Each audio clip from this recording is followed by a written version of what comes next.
From the land of the rising sun comes the fiercest fighters, the hardest hits, and the brightest lights in pro wrestling. Joshi isn't just wrestling, it's heart, passion, and rebellion packed into every single match.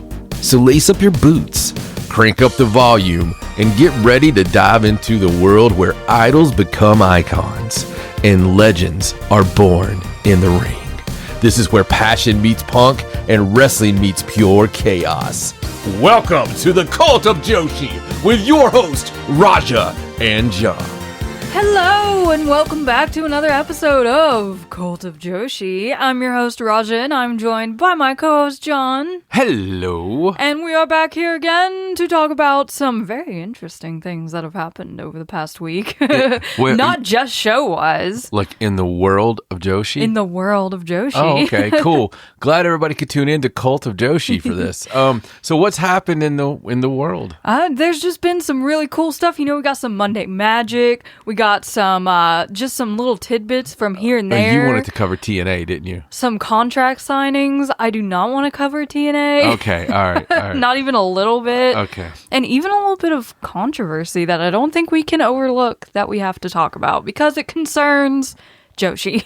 Yeah, I mean sometimes there's a little bit of dirt, right? A little bit. There's stuff that comes out. So yes. We have to tidbit it up a little bit. We do. But before we get to that, there are some things that happened in America that I wanted to just throw out there because we had a lot of fun this week. You know how we are. We like to watch our things on YouTube. And I don't want to talk about America. Everything. You don't want to talk about the Limitless Rumble? Yes. 2026? Yes, of course I want to talk about the Limitless Rumble 2026. Listen, this is something that's near and dear to our heart because for those who don't know, we once upon a time lived in Maine. Yes. The great state of Maine.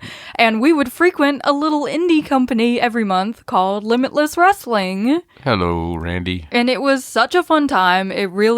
We felt very at home there. We really enjoyed the shows. It was amazing. And they have since grown exponentially. Yeah, what a great time we had there. Yeah, and we really were very excited about this Limitless Rumble show. It was free to watch on YouTube. It was live. It was awesome.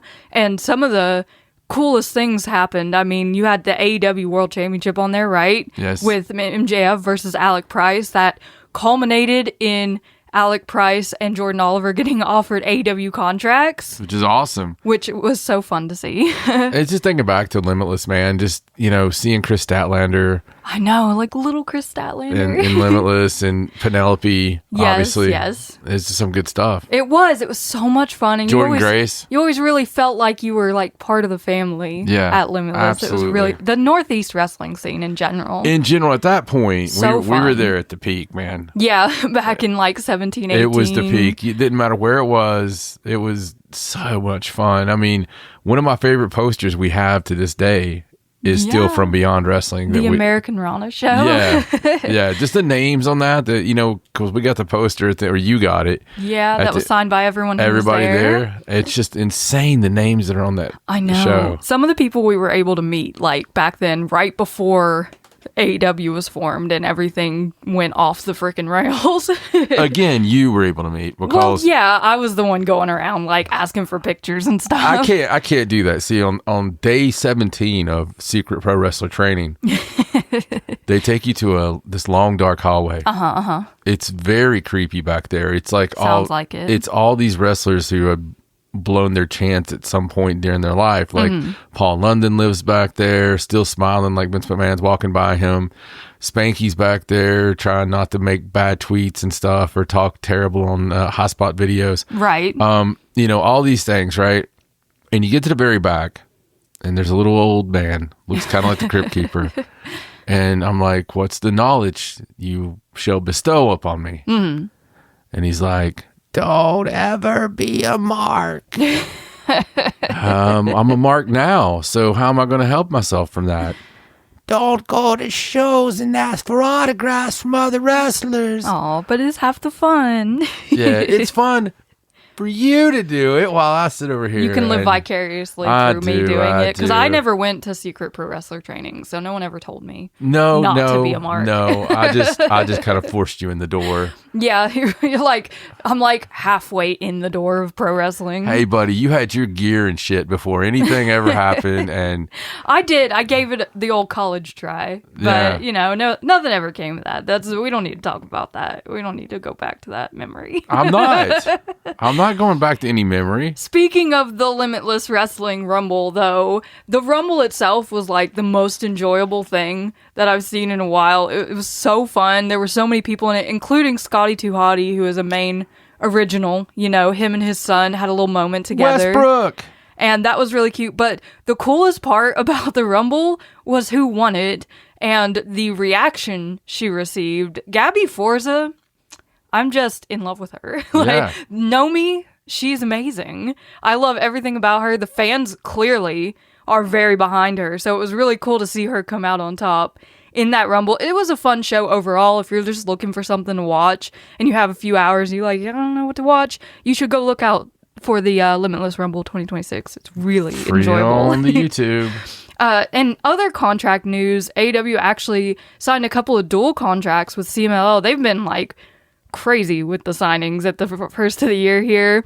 But I wanted to call out Persephone in particular because obviously this is a show where we love on all the women's wrestling. We do. So Persephone now has a dual contract with AEW and CMLL. Very excited about this one, just from where it can go. Yeah. And, Persephone having some really big matches. I'm looking forward to it. I mean, so far, everybody from the CMLL side that have, been part of the partnership have excelled. I mean, they've all had the chance to excel. Yeah. Which is good. It's really good. It's really amazing. I thought it was funny that it was like, there was like this whole Forbidden Door, like interest from WWE type of thing, like what happened with Stephanie Vicker back in the I think they're going to make sure that doesn't happen again. Yeah, so they're locking down for Stephanie a little bit. I love that these dual contracts where people can just go back and forth and it's not a big deal.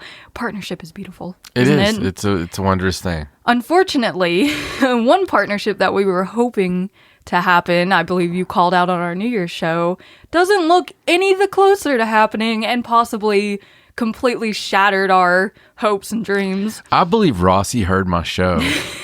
And he was like, nope.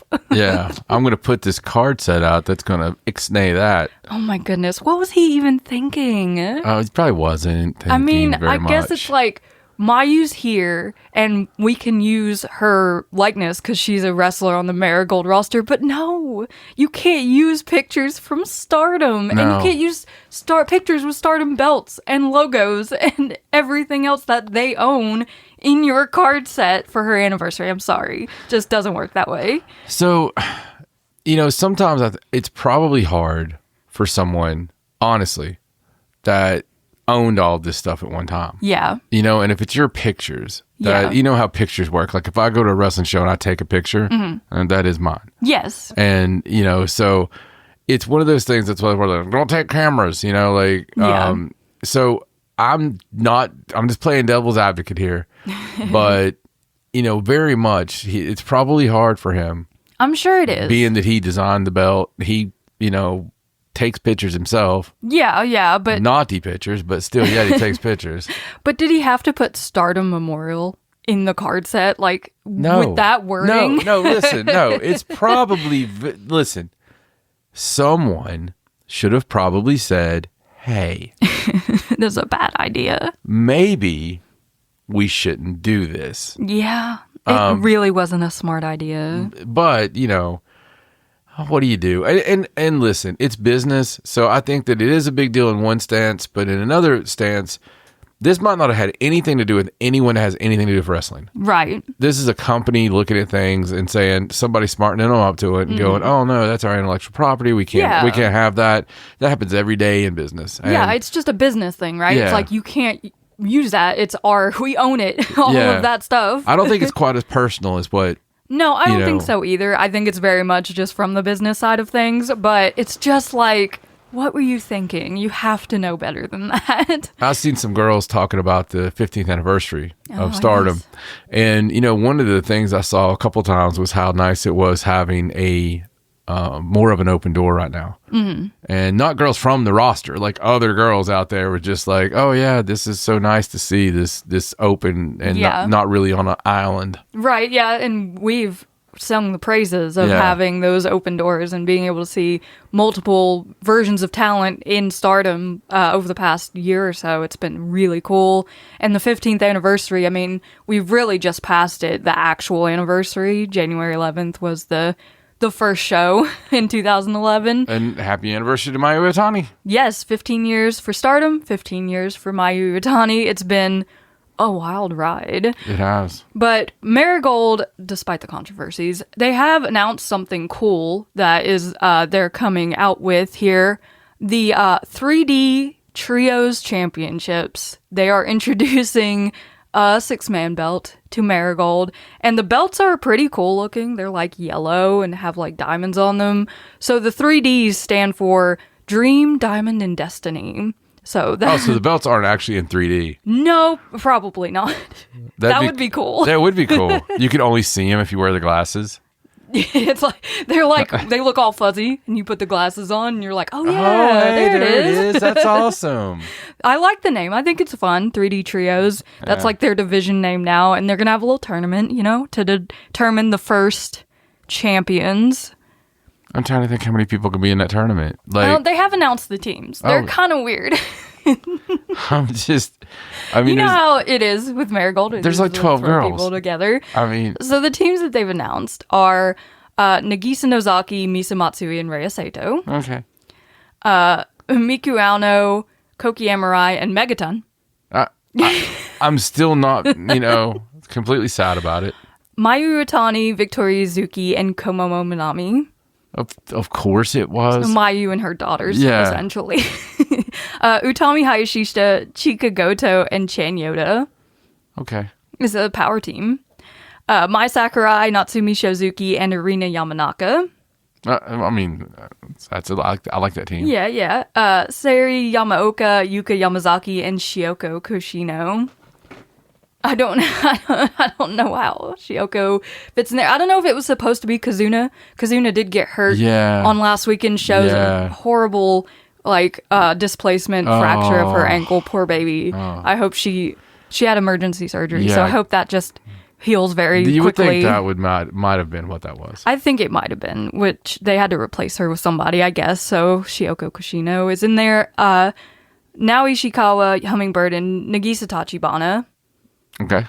And then it just says foreign team. So I think the Gaijins that they're bringing in, is probably the last team. Yeah, which they look really cool, by the way. So we're going to have a little trios tournament. The teams aren't so out of the ordinary, right? No, it'll be fun. I mean, honestly, I'm surprised that there was that many teams. Yeah, me too. That's when you read them out, honestly, it sounds kind of cool. It does, I agree. And of course, we have the Mayu Iwatani anniversary show coming up this weekend, which will have the GHC title shot and everything on it, which sounds really cool. So, yes. Speaking of that, though, we had got a little Noah to talk about.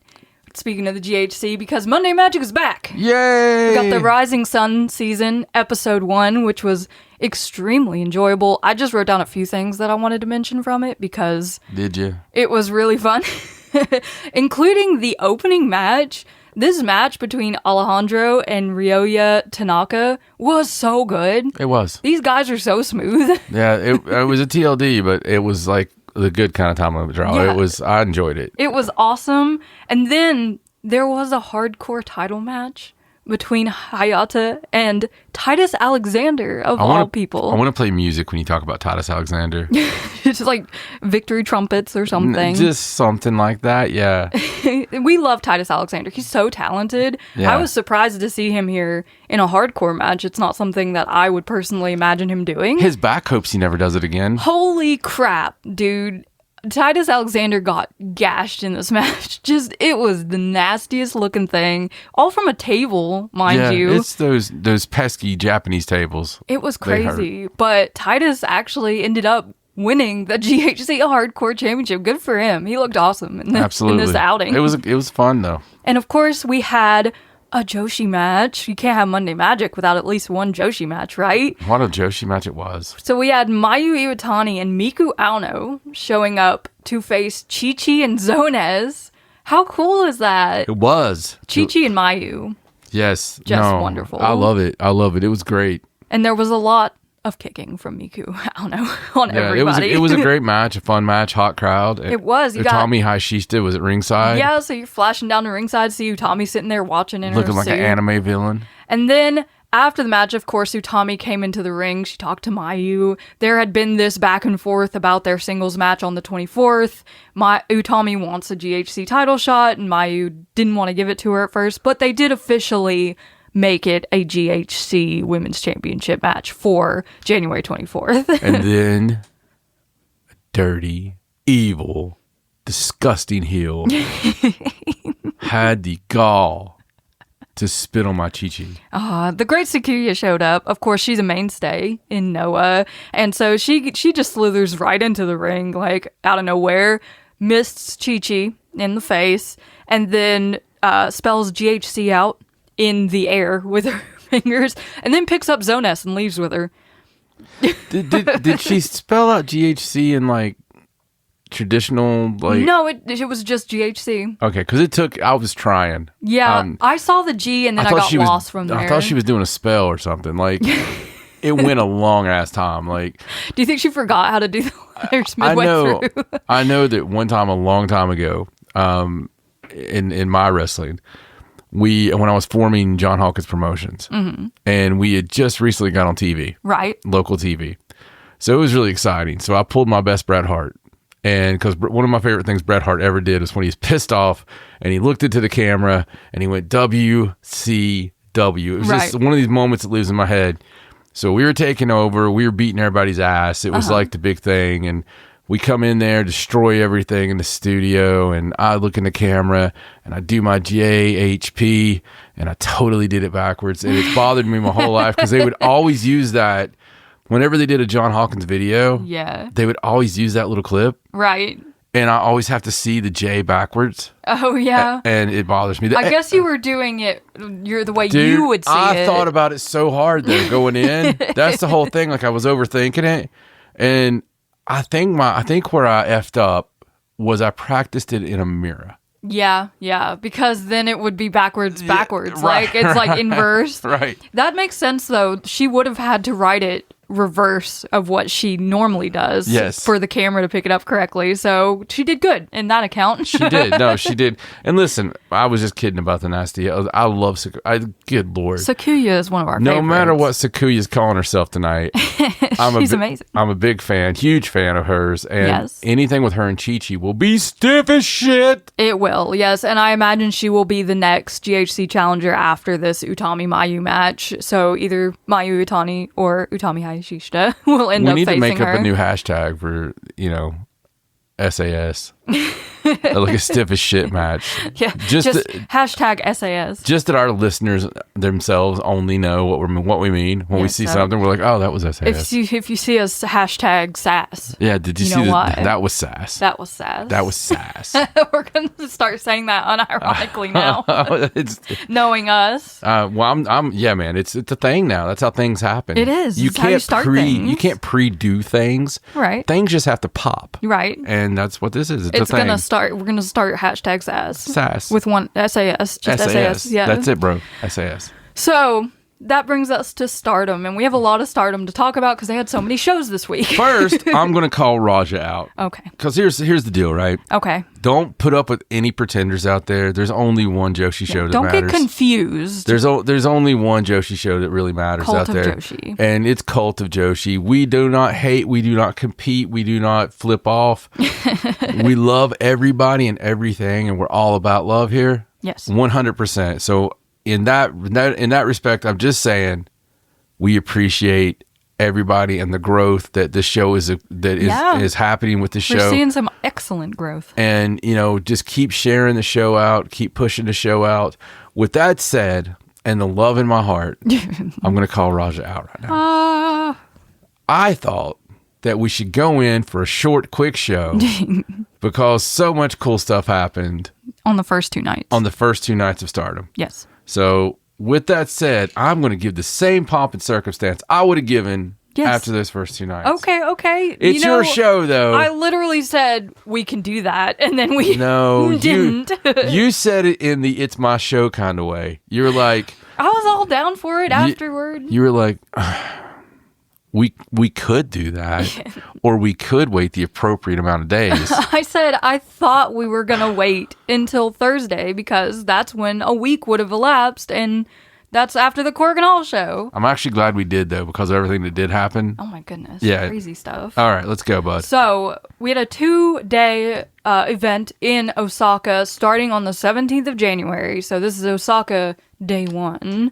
And we kicked off with a trios match, Rion, Micah, and Maki Ito versus Mei Seira, Azumi, and Starlight Kid. This match ended with Starlight Kid submitting Rion with the Black Tiger leg killer, and Maki Ito unfortunately being completely spurned by ExV. Maki Ito's been such a joy, though. She's been amazing, and anybody who doubted it, I think that they lost that feeling, right? Yeah. Any kind of doubts were washed away just because she's been pulling people in. She's been able to mix it up, man. She's been able to really mix it in, and her act works. Yeah, I don't know about you guys, but every time I hear the music start, I'm just there. I'm ready. It's so exciting. She's so funny. Her facials are hilarious. I think what's so weird about it is, I have to admit, when I first seen it, there was something inside me as well that was kind of doubtful. Yeah. Because we've seen it, right? We've seen everything. We've seen her come here and start here. We've seen her go there and start there. Right. And it's the same thing, right? But something about it, I think it was reinvigorating for Maki. She seems to be really enjoying herself. I think that was reinvigorating for her with this whole new plateau and such a big platform. Yeah. And because Stardom's just on fire. Yeah, so there's a lot of new fans that maybe haven't even seen Maki before getting to experience Maki Ito. So after this match, ExV was upset about losing, so Rion and Micah just sort of left, and Maki was just left there pouting. So Neo Genesis was very kind to take her hands and lead her out with them until they got to the entranceway, and then they just started kicking her, and they left her there, and they left and shut the door so that she had to struggle to get back. It's just great fun behind the curtain. good solid fun. Good solid fun. In the next match, Kikyo Furusawa and Olympia took on Ane Kanaya and Hazuki. So this is a little prelim for Hazuki versus Olympia with some young girl action thrown in there. Olympia powerbombed the crap out of Ane Kanaya to win this match for her team. And Ane Kanaya is another one that's just on a roll, man. She is looking good. She is, and she's had some really exciting things going on lately. The next match, Rani Yagami, Tomoka Inaba, and Lady C took on Sayaka Kurara, Yuna Mizumori, and Natsupoi. And guess who got the pin in this one? Rani Yagami, let's go. I mean, all you have to do is see you excited about it, so. She's been taking so many pins lately. She got this win by reversing Sayaka Kurara's spear into a pin, like a roll-up pin, but she finally got a win, which was nice. I always love Sayaka versus Rana. I think they make great opponents against each other, so I was very excited about that. I thought it was really cool. In the next match, Waka Tsukiyama and Xena went against Akira Kuragane and Suzu Suzuki. So this was really fun because Xena's just been on a tear lately with those chops of hers and taking it out of people, but Xena and Waka actually won this match, Xena hitting the Thunderstruck on Akira Kuragane for the win, and this is just fueling more of that ExV versus Mavita Loca thing, which gets crazier as these shows go on. You don't say. Like, to a point that I wasn't even expecting. I don't think anybody was. In the next match, Hina, Saki Kashima, Amisori, and Shiri took on Yuri Hime, Momo Kogo, B. Priestley, and Saya Ida. It was Amisori who won this match. She used like a thunderbolt on Momo Kogo to win the match. Then we had a four-way. This four-way was so entertaining. So we have Miyu Amasaki versus Hanako versus Aya Sakura versus Saori Ano.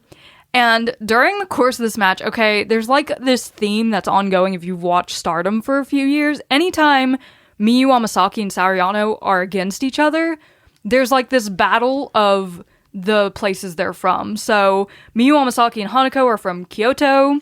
Sariano's from Shiga, and apparently Aya Sakura's from Kobe, because the entire match, like, they started off yelling at each other about their hometowns, and then the crowd, the entire match, chanted their hometowns instead of chanting their names. It was great, man. It was so funny. It's just one of those little things that are just, like, if you know, you know. Yeah. So, like, Sariano's up, and they're like, Shiga, Shiga. Yeah. It was so fun. It was almost as good as the crowd chanting horsecock on... Oh, my God. On AEW. Yeah. Jesus Christ. But yeah, it was so fun. Sariano won this match with the pottering, and then we had a bit of a surprise after this 4-way. Even then, Ninja Ranmaru made an appearance here on the Stardom show.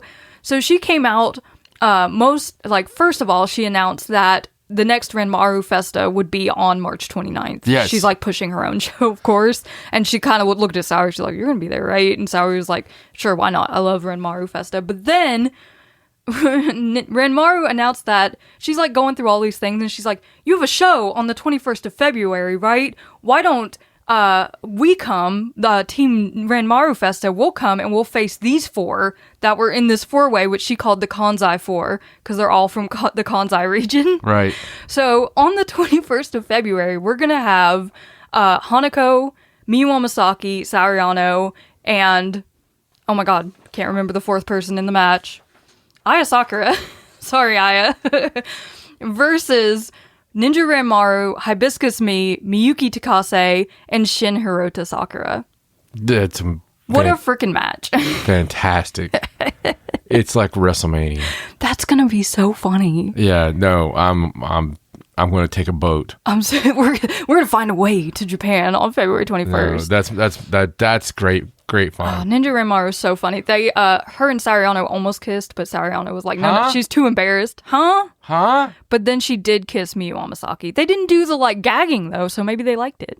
Well, go Kevin. Go Kevin. Go Kevin, go. And then we still had the main event of this first night. Azusa Inaba, Fukigen Death, and Rina took on Ruaka, Natsuka Tora, and Konami in a prelude match to Rina versus Konami. And Konami did beat Rina in this match with an armbar to submit her. So, not looking great for Rina starting out. No, but, we were hopeful. We were hopeful, yes. So we got to day 2, January 18th, still in Osaka. And both of these days looked awesome there in the building with all the fans and everything. We kicked off this night with a singles match between Ane Kanaya and Azumi, which was really, really fun. It was a really good match. And again, Ane Kanaya, she's so cool. Coming along. She kept up with Azumi spectacularly. I thought it was really awesome. We talk about it before. We talk about it a lot. I mean, when they have it, when they got the character, when they've got just that ability to win a crowd. Yeah, it's like people just buy in, and it's hard not to. She's like a bolt of sunshine. Azumi did win this match by armbar, so Ane Kanaya still searching for her first win, but she'll get there. She's winning in her own way. She is. Then we had a little announcement. Miss Hanan came out and announced that she would be returning to action in Korakuen Hall in just a few days from this show. Yes. Which everyone was elated about, of course. Fantastic to see Hanan back. We've been waiting and waiting for Hanan to come back for months, and I'm glad she's back now because she looks really, rested and healthy. She does. She looks like she slept. Yes, she does. The next match was a tag match. Ronnie Yagami and Tomoka Inaba took on Akira Kuragane and Suzu Suzuki, so a very hard-hitting match, as you would imagine. Tomoka Inaba pinned Akira Kuragane to win this match for her team. Another win for Ronnie Yagami, even if she didn't get it herself. There you go. In the next match, we had a 3-way tag match. Yuria Hime and B. Priestley versus Ai Sakura and Sayaka Kurara versus Kikyo Furusawa and Maki Ito. I can't believe they gave us this tag team so early, so soon. just based off X alone and, the things we talked about and hoped for. Yes. And then there they were. There they were. And they look so cute. Kikyo had a microphone as well. She had the bows in her hair. Trying to lip sync just as well as she could. And trying to follow along with Maki Ito, whatever she was saying. It was so much fun. It was adorable, and they look perfect together. If they don't have Ito Respect Army. I'm telling you, dude. I fangirled so hard. Me too. We were just enjoying the heck out of this. And it didn't stop when the match got started. They immediately went into a cuteness battle. You had Aya Sakura doing the Tam Nakano. You had Yuri Hime pulling a Mina Shirakawa. Like, they were all drawing from their mentors to try to be the cutest. They had the match. It was awesome. You know, 3-way tag match, constant action. Aya Sakura and Sayaka Kurara won this match. Sayaka hit Kikyo Furusawa with a heck of a spear. Yes. To win this one. Oh my God. And then afterwards, everyone's on the mic like, you know, I'm the cutest. Who's the cutest? I'm the cutest. Kikyo Furusawa was like, I'm the second cutest, because she wants to be in Maki Ito's favor. And then B. Priestley was like, you're all cute. And then they all were happy, I guess. But, you know. Yeah. I love this. I love everything about it. It's a lot of fun, dude. I admit, it's a great thing in the middle of the card. Maki's influence of trying to make everyone as cute as possible. Yes. Lovely. In the next match, we had Momo Kogo and Saya Ida taking on Olympia and Hazuki. So Olympia and Hazuki teaming up this time. Instead of facing off against each other, they did win the match. Olympia took out Momo Kogo to win this match for them. In the next one, Yuna Mizumori, Natsupoi, and Sariano teamed up against Azusa Inaba, Rina, and Konami.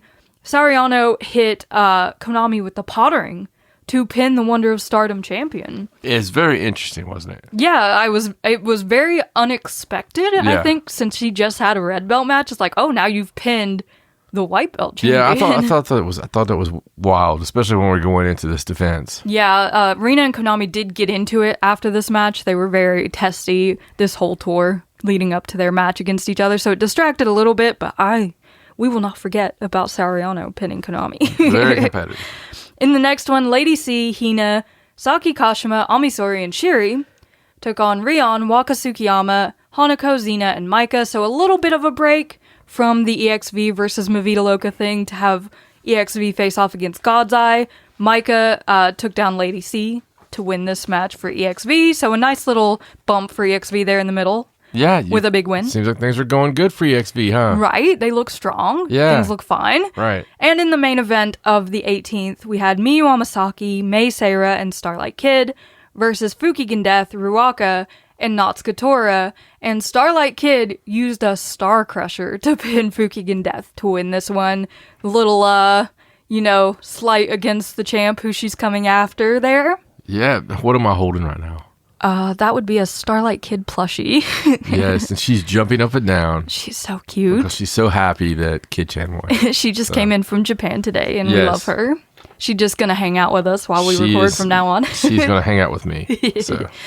That brings us to January 19th in Takamatsu. This was a video on demand show that we were like, okay, you need to release this. Like now. Oh, I was so pissed. Because the spoilers, it's hard to avoid them. It was hard to avoid this spoiler. Yeah, because it was everywhere, right? Yeah. So we already knew a little bit of what happened going into this, but it didn't take away from it whatsoever when we finally got to see it. So we kick off the night.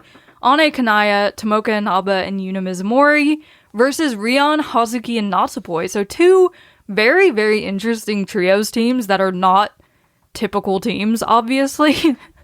Natsupoi won this match for her team with the Fei gift on Ane Kanaya. And then, for some reason, Rion decided to steal the high-speed championship from Yuna and just run away. Yeah. It was the funniest thing. She just took it and ran.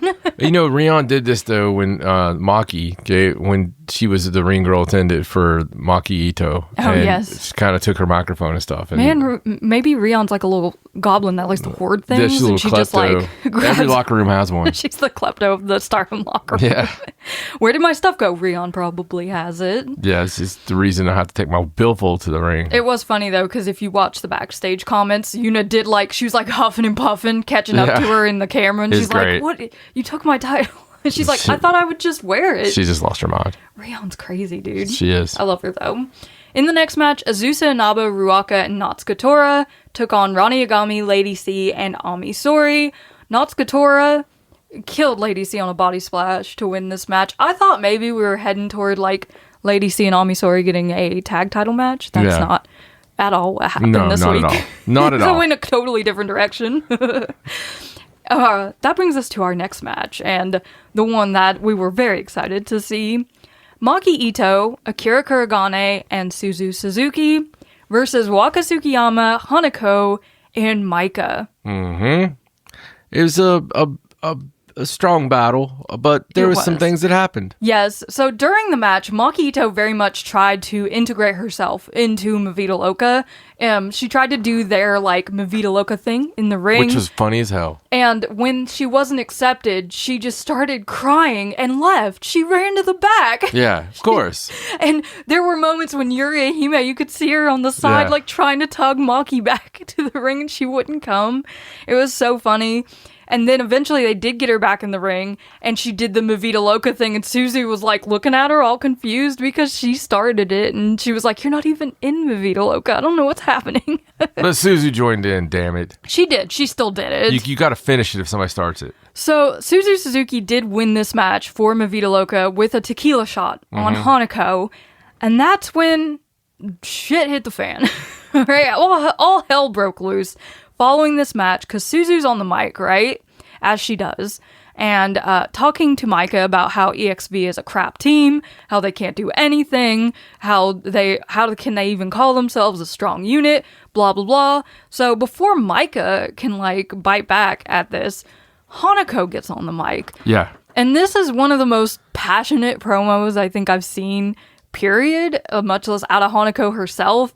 She was very adamant. She was like, you, Suzu, and Micah only care about yourselves. You don't actually care about your teams. Why are we even doing a unit battle? You guys should just have a singles match, because you obviously don't even care about the rest of us. And she was like crying while saying this. It was crazy. Suzu even called her out. She's like, how are you going to get on the mic if you're just going to start crying like a baby? So they start getting into a smack battle, and they're like fighting each other. Micah tries to break it up. Hanako shoves Micah out of the way, and then Suzu leaves, and Hanako like jumps out of the ring to chase after her. She goes flying. Yeah, she's scary. It was crazy. Hanako is scary when she's pissed.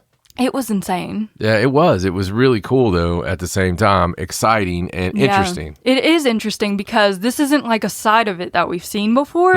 It's always been ExV versus Mi Vida Loca, but now it's like the under team versus the leaders almost. Yeah, I mean, it's the team that stuck around during the injury and kept ExV together when there was no ExV to keep together. Yeah, it was just the three of them, Hanako, Rion, and Waka Tsukiyama, when Xena and Micah were both out. Yeah, I mean, just coming out, putting their hands on shoulders. And we talked about it, and Micah coming back and immediately being like, you guys haven't done anything while I was gone. Which makes sense now, right? She comes back and she berates them right off the bat. And we talked about it at the time, but now that makes a lot of sense if we're going this direction. Yeah, it does for sure. And then Maki Itoh, in her fashion, the only one left in the ring, asked for her music to be played so she could leave. Which it was. So that was crazy. It was. That whole thing that happened. Great. That was followed up by Kikyo Furusawa and Rina versus Fukigen Death and Konami. And Rina actually won this match. She submitted Fukigen Death with the hydrangea to win this match. So she didn't get the pin or anything on Konami, but she did win the match. She told Konami on the mic afterward that she's definitely taking that belt on the 21st. She doesn't care about anything else. And then Konami hit her with the belt. Yes, I think Konami took a little bit of it personal. She expected someone to push back and forth, but Rina gets personal on the stick. She does. Like, even if she loves you, she's gonna call you names and stuff, right? I hate your face and that kind of stuff. Because she's just Rina, and that's her way. But I think Konami took it a little bit personal, and she took it out on her. Yeah, and they did a really good job through these shows of kind of building that to that match. Fantastic job building. And it made me really excited to see the match itself.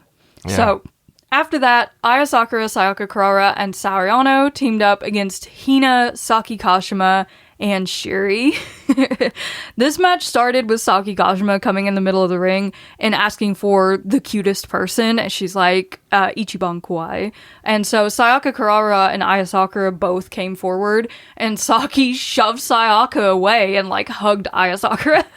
She's still mad. I think she's still a little mad about the Bozilla thing. Right.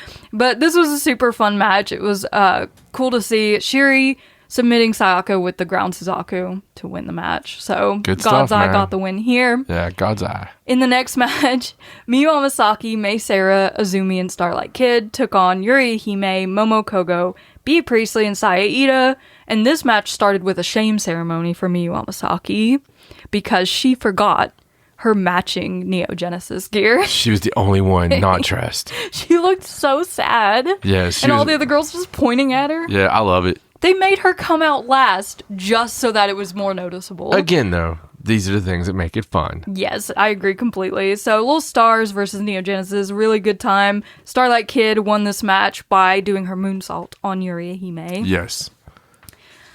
That was the main event of that night. It It was such a good night.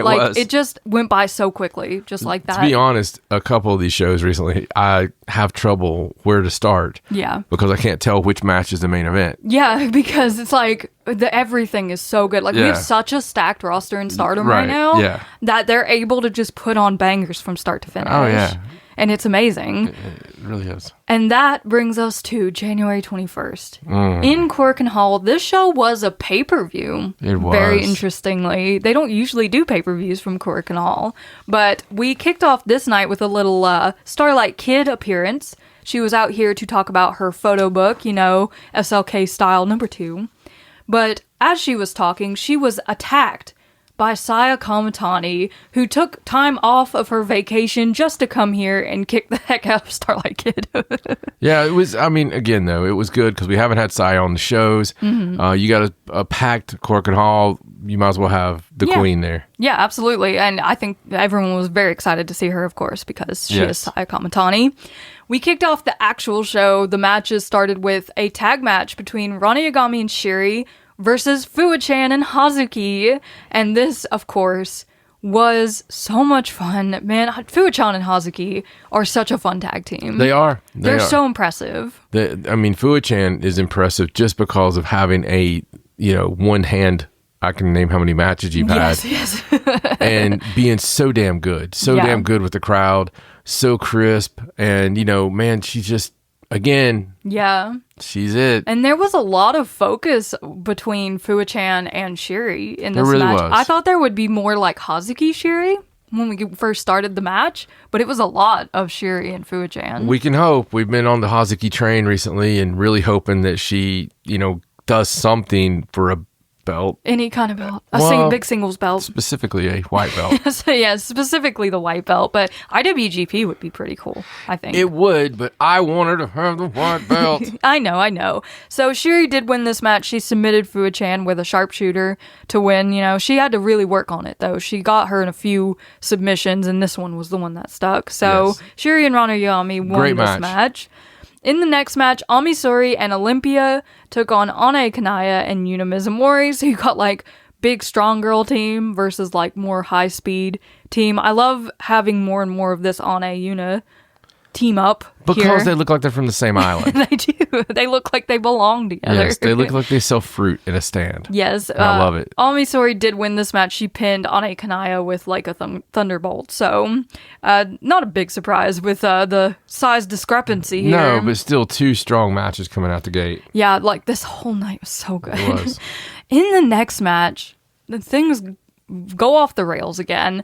We have Rion, Waka Tsukiyama, Hanako, Xena, and Maika, ExV, versus Kikyo Furusawa, Akira Kuragane, Itsuki Aoki, Rina Mashita, and Suzu Suzuki. Movida Loco. I think this match, the tell of this match for me, is the speed at which they took out ExV. They just went right in for it. Even Kikyo, she was all on board. Yeah.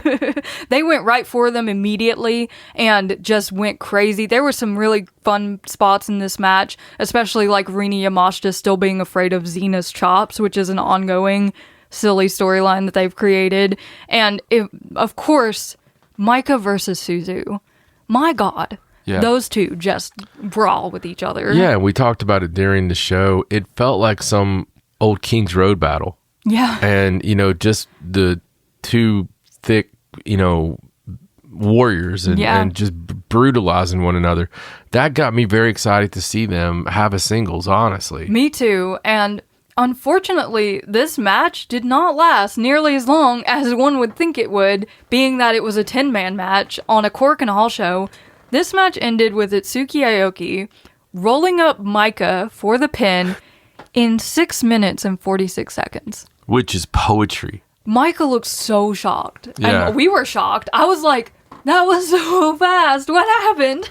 Yeah, I think that was the perfect part, though, is, especially with Itsuki getting it, and you're just not expecting it. Yeah, And it was crazy. And of course, Suzu is the one on the mic first. She's like teasing Micah about losing. She's like, what even is that? Then Hanako gets back on the mic and she's like, we went through all this and now you're just going to lose. I don't know if I can believe in you anymore. And she left and Micah was running after her. And it's like, ExV is falling apart. yeah, this Bullet Club is fine. Yeah, it's crazy. Micah has lost the plot on leading her own faction, and I don't know how she's going to get it back.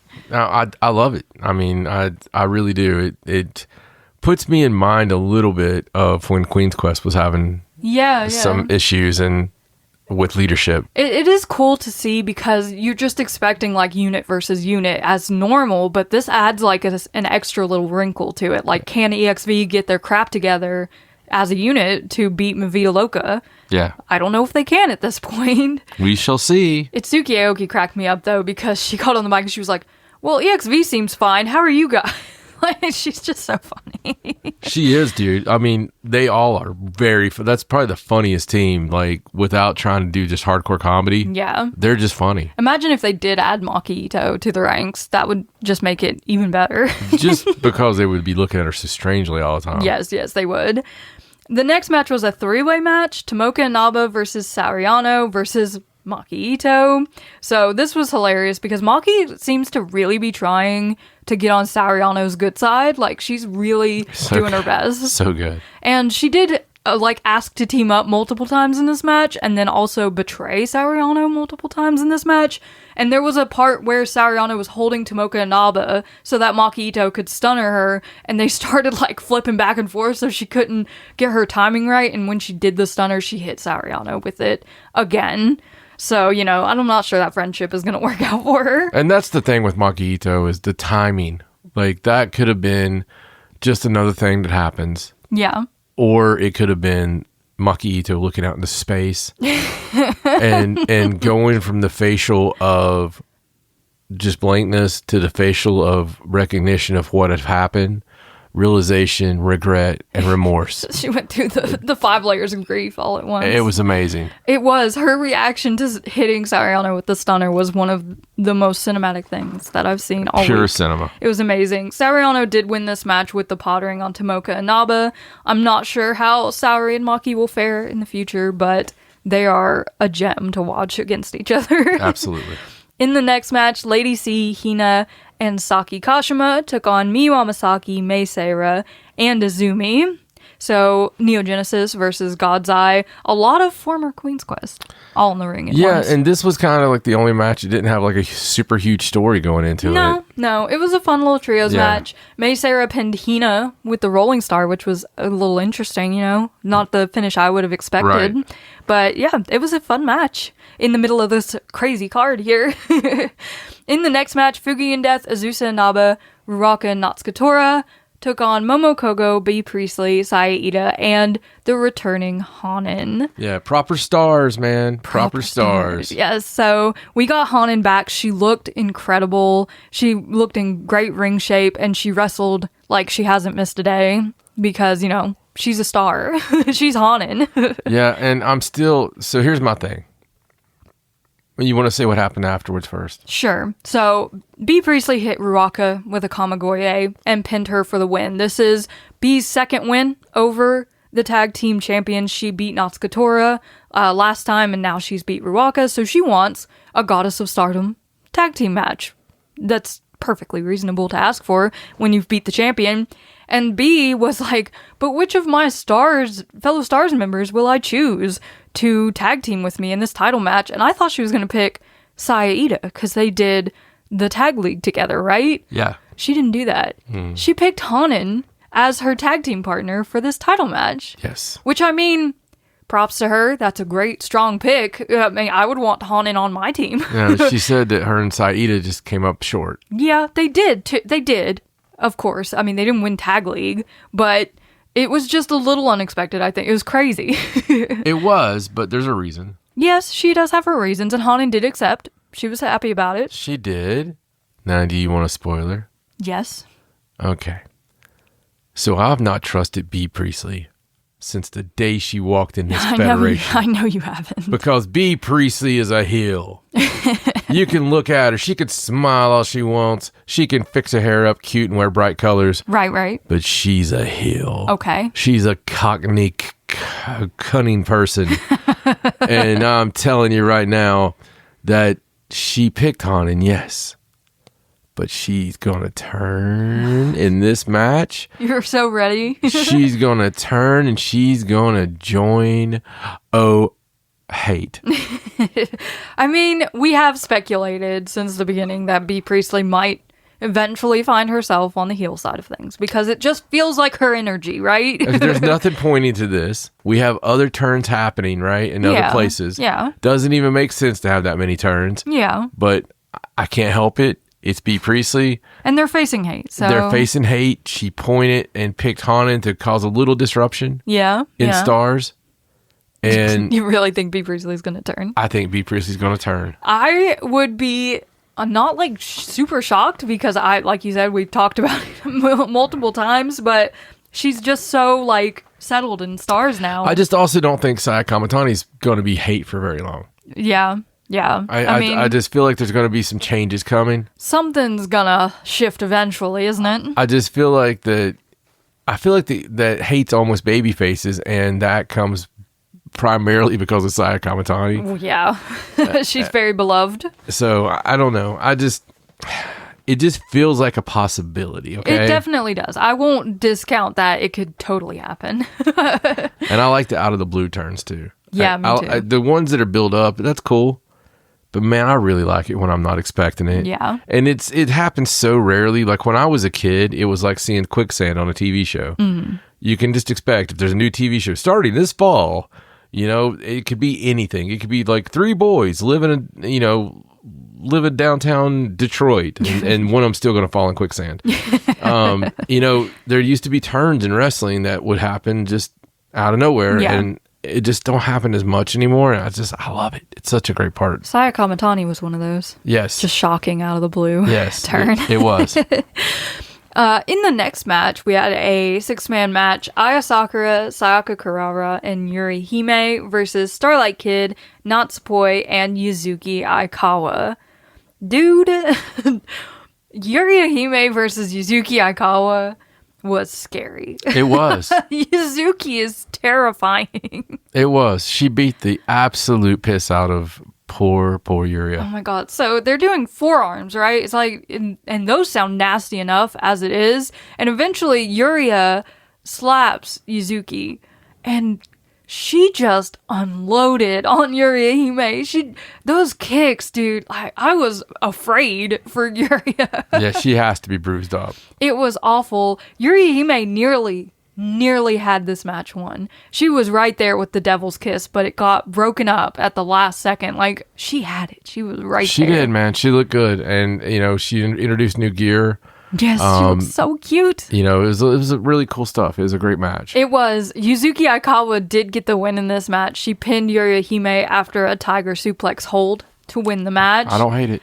And it was so exciting. Like, I thoroughly enjoyed this match. Yeah, it was a great match. And I'd love to see a follow-up singles match between Yuzuki and Yuria. I think it's going to happen. I kind of need it at this point because it was so good. It really was. Yuzuki in that shape, able to do that much in the ring still, just blows my freaking mind. I love it. Yeah, she looks fantastic.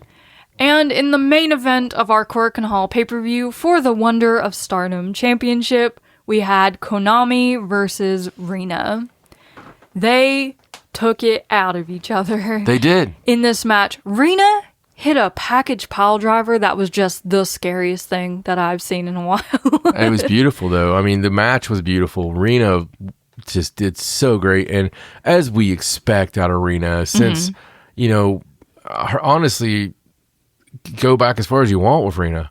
I mean, it doesn't matter which title it was. Yeah. Or what match it was. Anytime you put her in a big match, whether she's featured on a smaller show or whether she's, featured in a big show, she delivers. Whether it's a tournament, whatever, Rina is money. Yeah, and they didn't hold anything back in this match despite being quote-unquote sisters and in the same faction. They really went at each other with everything they had, even going so far as to, use the chairs. And Konami did use an extra chair to, like, hit Rina near the beginning of the match. She used her belt on her to choke her a little bit. There wasn't any, like, super crazy interference. There was a little bit of ref distraction, but no, like, pulling people out of the ring, pulling the ref out of the ring, hitting people with black boxes, no spray paint.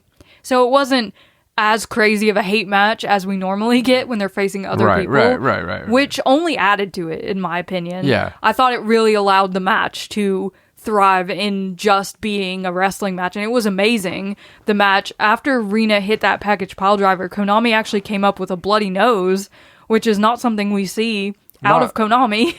Yeah, it's usually her giving it to somebody. Yeah, she did kick Rina in the face in this match, so I was a little worried that we'd have double bloody noses, but thankfully we didn't. Konami actually won this match by making Rina pass out to the rear naked choke, which every time she sinks that thing in, I'm just like, oh man, it's over. You don't get to the ropes soon. You're done. Yeah, absolutely. And unfortunately, Rina was victim to that, so Konami has had her second successful defense of the Wonder of Stardom Championship in an excellent match here.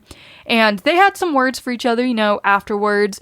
Konami actually said that she's really proud to have faced Rina in this main event and how far that Rina has come in her career. And she has no doubt that Rina will wear a singles belt soon. And Rina, of course, was like, you talk so nice to me, but it sounds condescending. And she's like, I'll come back for that belt and all that. And Konami's just like, oh, you're such a foul-mouthed little girl. I still love you. It's like very sweet, Love it. Then we had our next challenger come out to the ring, and it was Ami Sourei. Mm-hmm. And Konami said that what a lot of us were thinking probably. At first she was like, read the room, dude. We were having a nice moment and you just come out here and ruin it. But then she was like, you lost to Ida in that #1 contenders match. And what results have you had since then? Anything notable? And Ami was like, well, no, but I think I still deserve this title shot. And Konami was like, okay, but before we get there, I think you need to have some results. But they did set the Wonder of Stardom title match for February 7th at Osaka Supreme Fight between Konami and Ami Sourei. Yes. Even if Konami's a little dubious that she deserves it. I know. Honestly, though, this show from top to bottom was amazing. It was an incredible show, a great pay-per-view. It went by so quickly because I was just enjoying every bit of it so much. Stardom has been a joy and a delight. It really has. To watch. They have not had anything like slow or boring or anything lately, and it's a can't miss product if you love Joshi. I think it's just the best out there right now. It really is. I mean, they've been building incredible shows, and it truly is. I mean, I love everything we watch. Me too. But Stardom is on a roll right now. They are, and we actually have quite a few matches already for the February 7th card.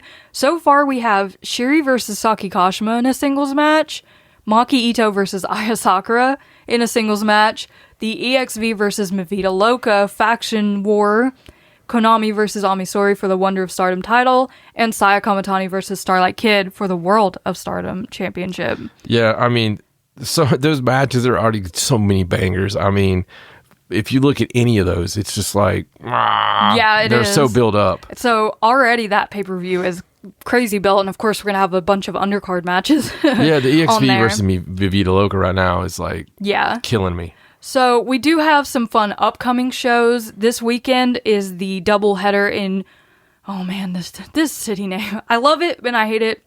Takada no Baba. I nailed it.